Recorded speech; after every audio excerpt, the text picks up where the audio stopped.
Should I report my mom to the IRS? At 21 years old, I have been living independently for several years. My relationship with my mother is non-existent. We've been no contact for over 3 years. I haven't lived with her since I was 12, a fact driven by the abuse I endured in her home. Despite this, I've recently discovered the full extent of her deception and manipulation. She's been telling people that she never abused me, a blatant lie that stings deeply. Beyond that, she's harassing my father, claiming he owes her back child support, even though I've lived on my own since I was 18. But the most shocking revelation came when I learned that she's been committing fraud. She's claimed me as a dependent on her taxes while I've filed as independent. She's collected food stamps for me and my brother, who also hasn't lived with her in years. She's even let child support payments from my father accumulate, further fueling her schemes. I have proof, police reports, school and college records, and documentation of my independent living history. With all this in hand, I'm seriously considering reporting her to the IRS, Child Support Office, and Food Stamp Office. If I do, the consequences for her could be devastating. She might owe thousands in back taxes, lose access to food stamps, and face legal repercussions. But as much as I'm furious and feel betrayed, I can't ignore the potential fallout. My mother is already living on limited means, and this could push her into an even darker place. Yet, I can't shake the anger or the desire for justice. Would reporting her be the right thing to do, or would it make me as vengeful as she's been toward me? My girlfriend passed away, and I don't know what to do. The text came from her TikTok account, a message telling me to call a number. I hadn't heard from her for a day, and I was already uneasy. When I called, her best friend answered. Her voice was heavy, and what she told me shattered my world. My girlfriend had overdosed. She was only 19, and we'd just talked earlier that same day. She was with a friend I'd warned her about, someone who had a history of using laced substances.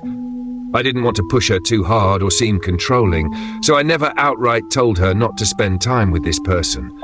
Now, I'm haunted by the thought that I should have said more. She wasn't a hard drug user, just someone who made a mistake that cost her everything.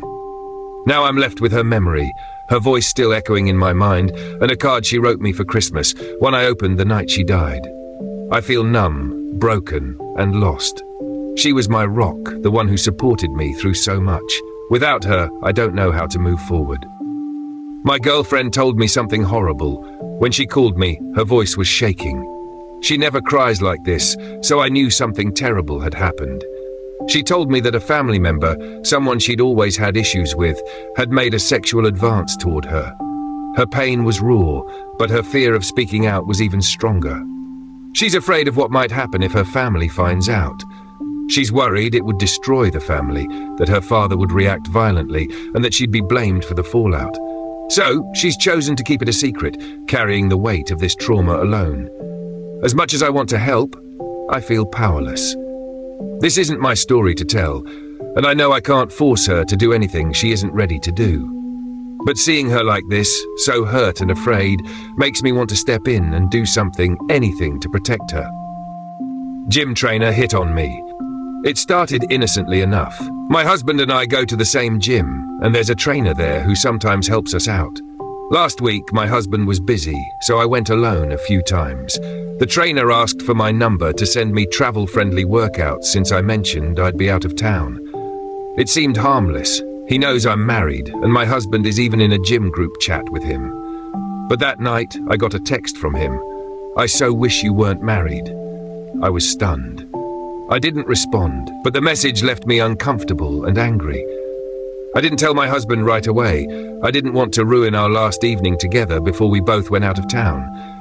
But I knew I couldn't keep it from him for long. When I finally told him, he was understanding.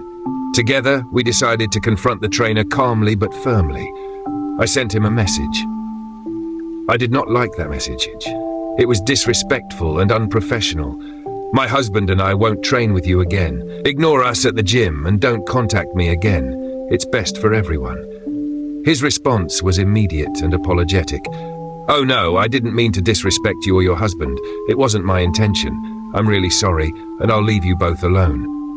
For now, it seems the situation is resolved. If he crosses the line again, we won't hesitate to report him.